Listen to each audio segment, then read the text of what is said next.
An hour and a half, that's how long they made him wait until someone walked through the doors who changed everything.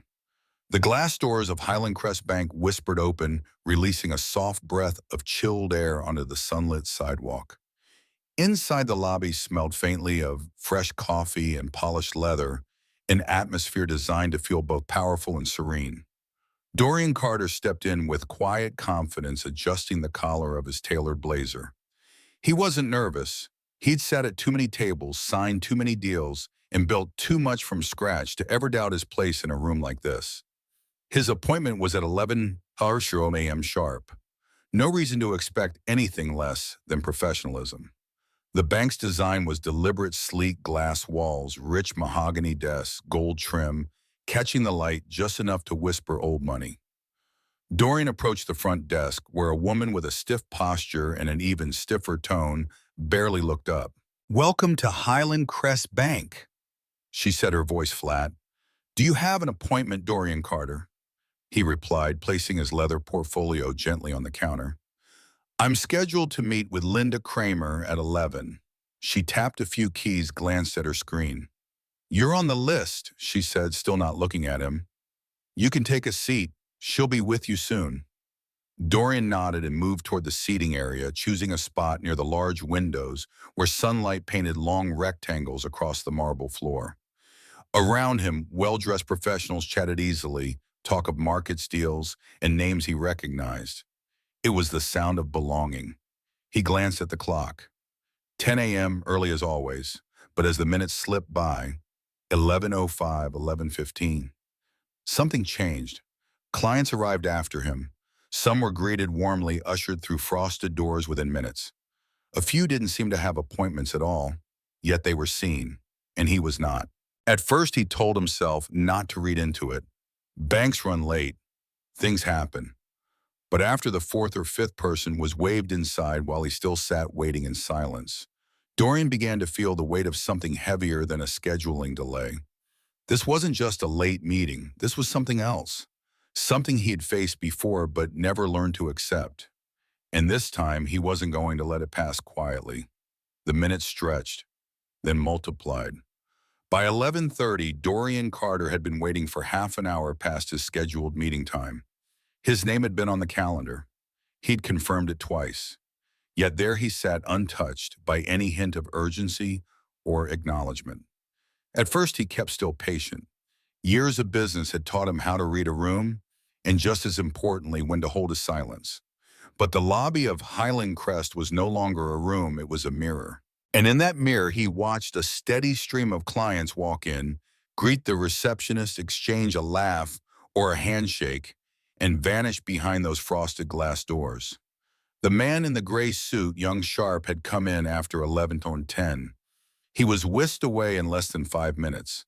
The woman in the cream blazer had no visible appointment, but shared a warm exchange with the front desk before following a banker through the back offices without pause. Their comfort was casual, their access unquestioned. Dorian watched it all, quietly, unmoving. Then after nearly 40 minutes of being passed over, he stood. His walk to the front desk was calm, measured. He wasn't angry, not outwardly, but there was a tightness in his chest, familiar and unwelcome. One he'd known before in boardrooms where smiles hid suspicion, and in meetings where his credentials were doubted before he even spoke. "Excuse me," he said softly to the woman at the desk. "Melissa?" Her nameplate read. "Has Linda Kramer been notified that I'm here?" Melissa didn't look up right away. Her fingers kept tapping on the keyboard like his presence was a disruption rather than a question. "She knows," she replied, finally glancing at him. "She's finishing up with another client. No apology, no estimate, no sincerity." Dorian paused, still standing there, hoping she might follow up with a timeline, an explanation, maybe even the courtesy of eye contact. But she was already looking back at her screen. "Any idea how much longer?" he asked, keeping his voice even. Melissa's eyes flicked to the monitor, then back to him. She gave a shrug. "Shouldn't be too long." He held her gaze for a moment, then nodded once and turned away. It wasn't just what she said, it was how she said it. like he was nothing more than background noise, an afterthought. He returned to his seat, but not before noticing what came next. The doors opened again.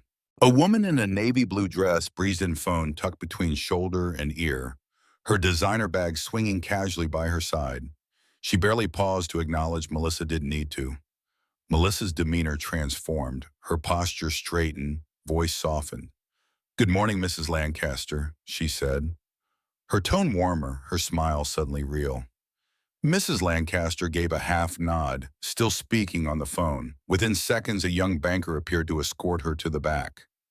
No confirmation, no waiting, no "she'll be with you soon." Dorian let out a breath, slow and quiet. He'd been here almost an hour. She had walked in less than a minute ago. He rose again, this time not out of patience but principle. So he said, walking back to the desk, his voice calm but clear, "Do appointments actually matter here? Or is it just first come, first served?" Melissa finally looked up, truly looked at him for the first time that morning. Her confidence wavered just a fraction. "I told you, sir. She'll be with you soon." There it was again. Soon. A word that bought time. A word that excused delay without owning it. A word that smoothed over what wasn't being said. Dorian looked past the desk toward the hallway. It would have been easier to sit back down and wait another 30 minutes, to pretend it wasn't happening.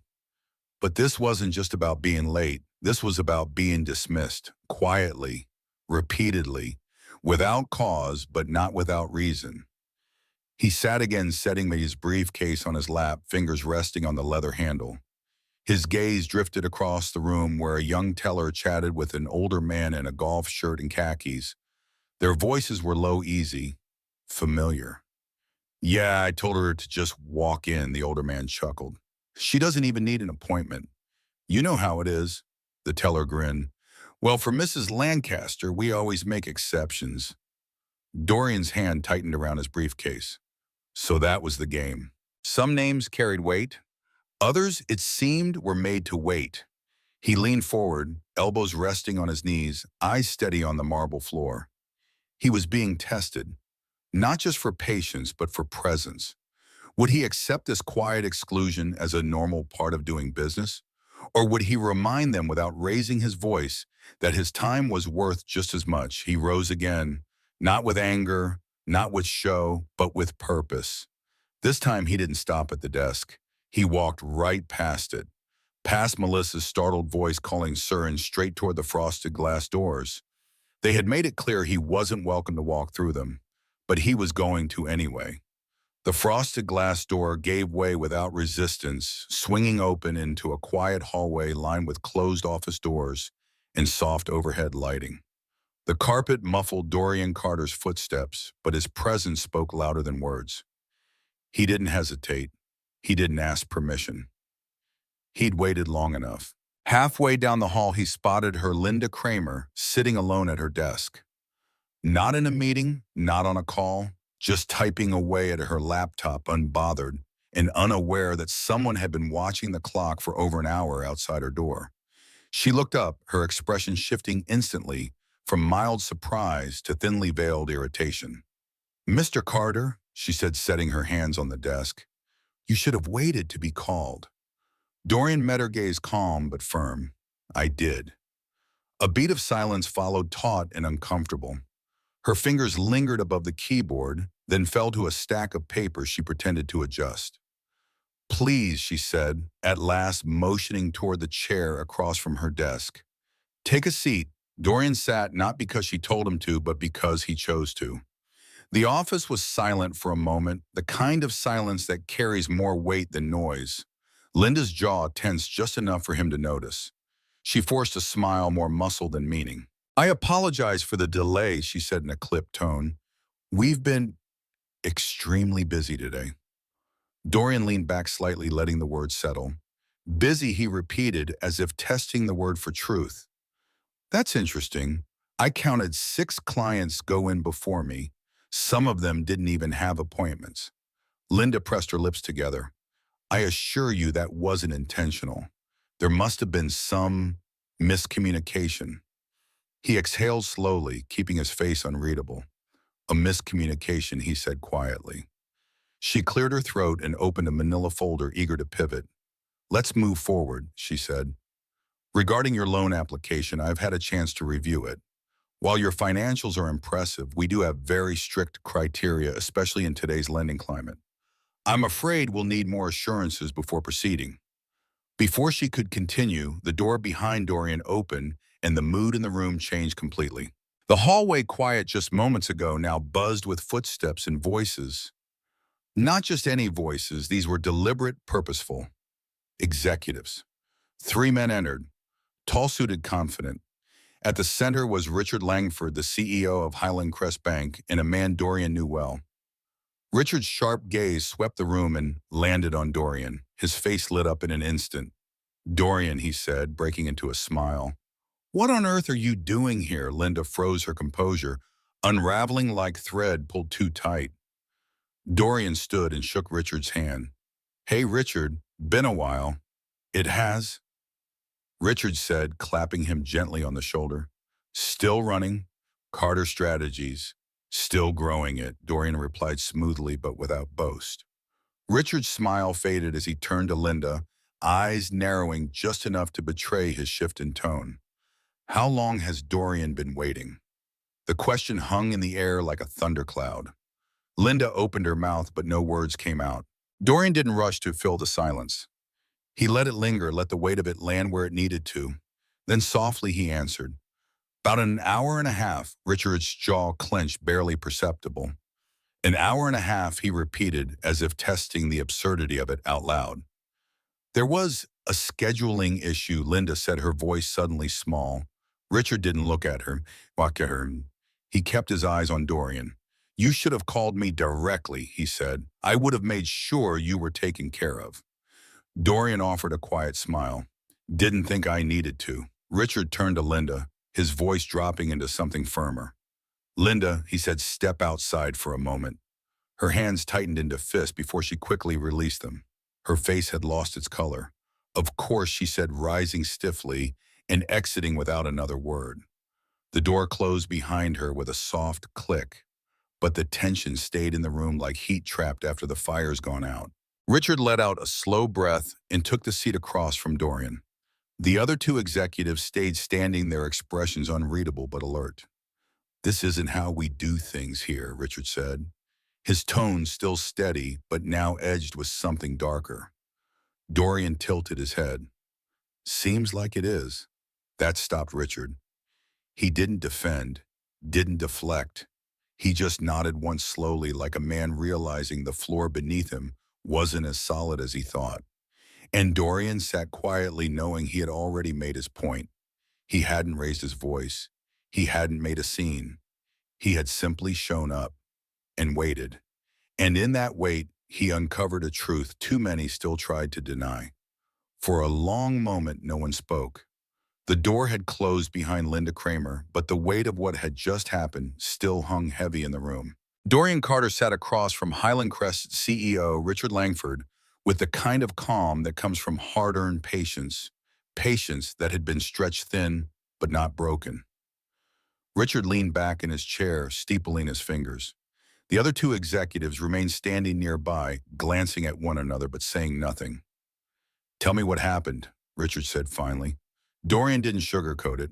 He spoke plainly, laying out every detail from the moment he walked through the doors to the 35-minute mark, when he realized something was wrong, to watching client after client, some without appointments, get ushered inside while he remained seated and unseen. He described Melissa's dismissive tone, Linda's indifferent greeting, and the polished way they both pushed him aside with politeness that didn't quite hide the truth. Through it all, Richard didn't interrupt. He listened closely. His jaw tightened more than once, his eyes flickering with something between anger and shame. When Dorian finished, the room sat in silence again, broken only by the soft hum of the air vents overhead. I appreciate you telling me, Richard said at last. And I'll be honest, I'm pissed. Dorian raised an eyebrow, not in disbelief, but in expectation. Why, he asked, keeping his voice even. Richard let out a short breath. Because this kind of thing wrecks reputations. We've worked hard to build trust. And now I'm sitting across from one of the most respected consultants in the region, hearing about something that should have never happened in my building. He turned to one of the executives and nodded sharply. Make sure Linda is off the floor. I'll handle the rest later. The man gave a brisk nod and stepped out. Richard turned back to Dorian. That loan application you submitted, was it solid? Dorian tapped the edge of his briefcase. See for yourself. Richard reached for the folder, flipping it open. It didn't take long, just a glance at the first few pages before he shook his head. This shouldn't have even been a question, he muttered. He handed the folder to the second executive, a man with silvering hair and a serious expression. Fast track it, Richard said. I want an approval on my desk before the end of the day. Dorian watched the exchange with quiet clarity. Just like that. It had taken an hour and a half of waiting, being ignored, being second-guessed. And now, in a matter of minutes, everything was moving because someone who mattered had walked into the room. He leaned back slightly. Just like that, he asked. Richard looked at him, not defensive, but direct. You should have had it 2 hours ago, he said. I'm fixing the mistake. But Dorian wasn't so quick to let him off the hook. He stood straightening the crease of his blazer. I'll accept the approval, he said. But fixing this for me doesn't fix the real issue. Richard didn't flinch, but something behind his eyes shifted. A recognition. We'll be having a long conversation about that, he replied. Dorian nodded once and picked up his briefcase. He walked toward the door, pausing only briefly before stepping out. Back in the main lobby, the air felt different. Still cold, still quiet, but now heavy with awareness. Melissa sat behind the desk, her earlier calm now replaced with something else. Her fingers hovered above her keyboard, but she wasn't typing. She looked up as Dorian passed, and for a moment their eyes met. She didn't speak, she didn't smile, and she didn't look nearly as sure of herself as she had an hour ago. Outside, the sun beat down on the sidewalk, warming the air in a way the bank never had. The polished glass exterior of Highland Crest shimmered in the midday light, but Dorian didn't look back. He had what he came for. But more than that, he had reminded them, without shouting, without pleading, that respect isn't something you wait quietly to receive. It's something you carry with you, something you claim even when others try to deny you the space. And today he had taken the door they didn't open and walked through it anyway. The shift in the room had been subtle but unmistakable. It didn't come with raised voices or dramatic gestures. It came with presence, 3 men in tailored suits stepping through a doorway, their footsteps unhurried but sure. Among them, one man's expression lit up the moment he saw Dorian Carter. Dorian, he said, his voice warm and familiar, the kind of voice that turned heads even in quiet rooms. What on earth are you doing here? It was Richard Langford, the CEO of Highland Crest Bank, a man who shook hands with senators and spoke at national finance summits, a man who also, as it turned out, knew Dorian well. Dorian stood to greet him, his expression calm but knowing. Hey, Richard, been a while. It has, Richard said, clapping him lightly on the shoulder. You still running Carter Strategies? Still growing it, Dorian replied, his tone casual, not boastful. He didn't need to remind anyone who he was, least of all Richard. Behind them, Linda Kramer stood frozen. Her mouth parted slightly, but no sound came out. Her carefully measured authority, the confidence she'd used to dismiss Dorian just moments earlier, was slipping fast. Richard turned to her, his smile fading. How long has Dorian been waiting? The air in the room grew heavier. Linda opened her mouth, trying to find the right words, but none arrived in time. Dorian, without bitterness or drama, filled the space. About an hour and a half. Richard blinked once. His tone didn't change, but the muscles in his jaw gave him away. An hour and a half, he repeated, almost as if he needed to hear it out loud to believe it. Linda stammered. There was a scheduling issue. But Richard didn't look at her. His eyes remained on Dorian. You should have called me, he said. I would have made sure this didn't happen. I didn't think I needed to, Dorian replied gently. That sentence lingered longer than anything else. In it was a truth that didn't need unpacking. It spoke to an expectation that a man like Dorian, with his experience and reputation, shouldn't have to pull strings to be treated fairly. Richard didn't try to explain it away. Instead, he turned to Linda with quiet authority. Linda stepped outside for a moment, her face drained of color. Her hands fidgeted with the edge of a folder before she gave a tight nod. Of course, she whispered and left the room. As the door clicked shut, the silence that followed wasn't awkward, it was intentional, measured. Richard sat across from Dorian, exhaling slowly. The two remaining executives exchanged glances, but said nothing. The weight of what had unfolded was still settling into the floorboards. "This isn't how we do things here," Richard finally said. Dorian met his eyes. "Maybe not how you intend to, but it's how it happened." Richard didn't deny it. He didn't shift blame. He just nodded as if every part of him now understood the quiet rot that had crept into the walls of his institution. And in that silence, Dorian didn't need to push further, because now someone else had to answer for it. What had been unfolding behind a receptionist's desk and frosted doors was now laid bare in the presence of the one person who had the power to do something about it. And in a single glance, one man recognizing another, not only had Dorian been seen, but everyone else had been exposed. Respect, real respect, doesn't come from titles or nameplates. It shows itself in the moments when people choose whether or not to act, whether or not to notice. And Richard had noticed. The rest of the conversation Dorian knew would be different, not because he'd raised his voice, but because someone finally realized how loud it had been to leave him waiting. The folder rested between them, thick with Dorian Carter's documents. Business plans, audited statements, projections, and balance sheets. It wasn't just paperwork. It was the story of years spent building something from the ground up. Every number was earned. Every signature carried weight. Richard Langford opened the folder and flipped it through a few pages, nodding slowly. "These numbers are strong," he said. "Really strong. This should have been a slam dunk." Dorian didn't respond right away. He'd heard those words before from people who couldn't quite explain why they hesitated until someone higher up gave the green light. Richard turned to one of the remaining executives. "Get this fast-tracked. I want it reviewed and approved by the end of the day." The man gave a short nod and left without asking a question. That part of the conversation was over. But Dorian didn't move, because this wasn't about a loan anymore. It never really had been. "You know," Dorian said, his voice steady but quiet, "what happened out there, that wasn't a clerical error. It wasn't a scheduling mix-up." Richard looked up. He didn't try to deny it. Dorian continued. "Melissa didn't forget to call me back. Linda wasn't just behind on her schedule. They saw me, Richard.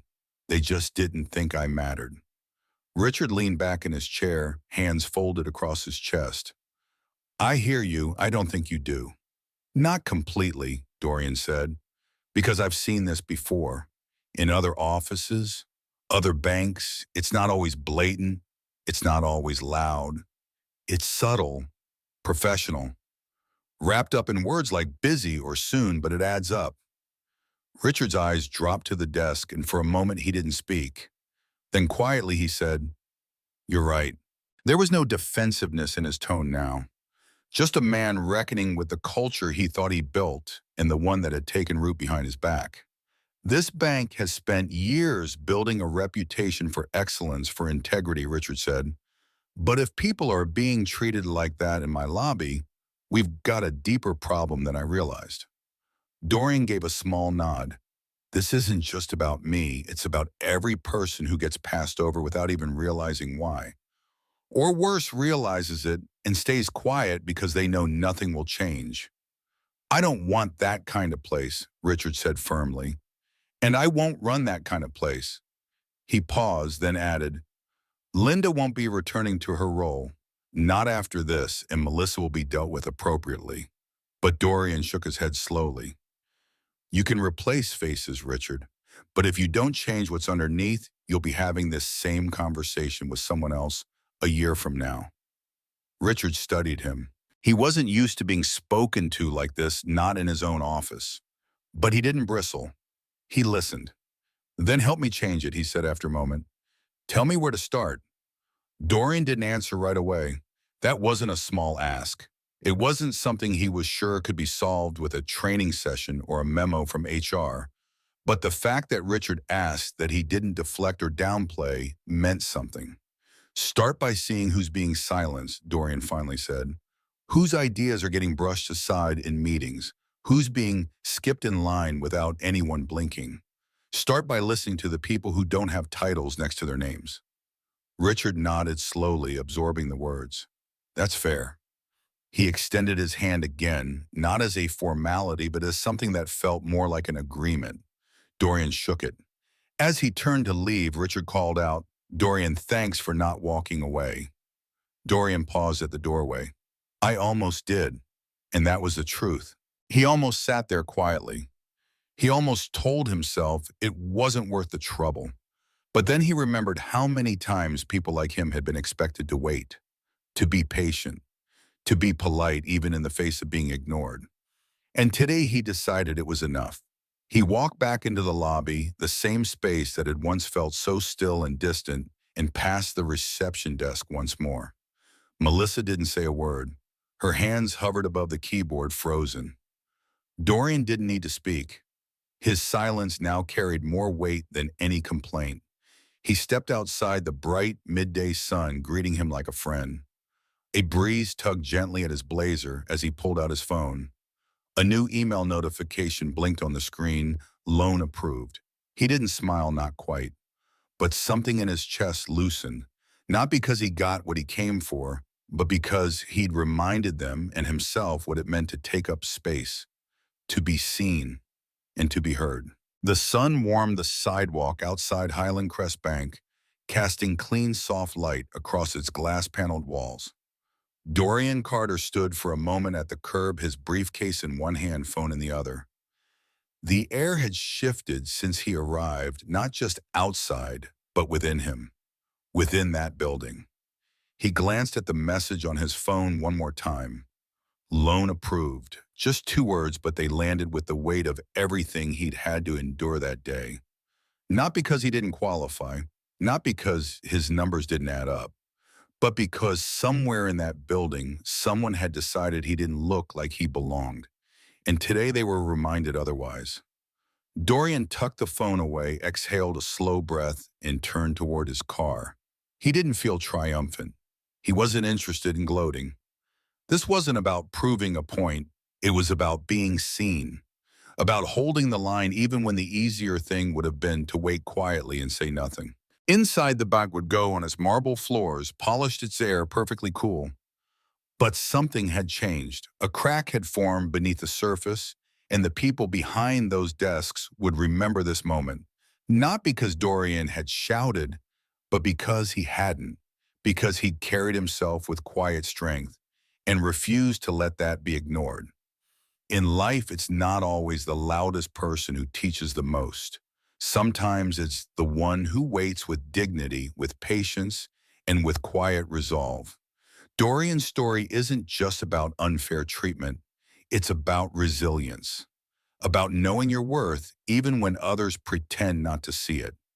Too many people are told, silently or not, that their presence is a disruption, their time less valuable. But dignity isn't something you ask for.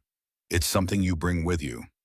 And when you walk through doors that weren't open for you, you leave a mark that cannot be erased. If this story spoke to you, if you've ever felt overlooked, undervalued, or simply tired of waiting for the world to catch up to your worth, I hope you know you're not alone. I'd love to hear your thoughts truly.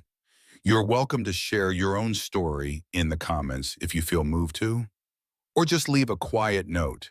If these kinds of stories matter to you and you want to hear more that speak to the heart, you're always welcome here.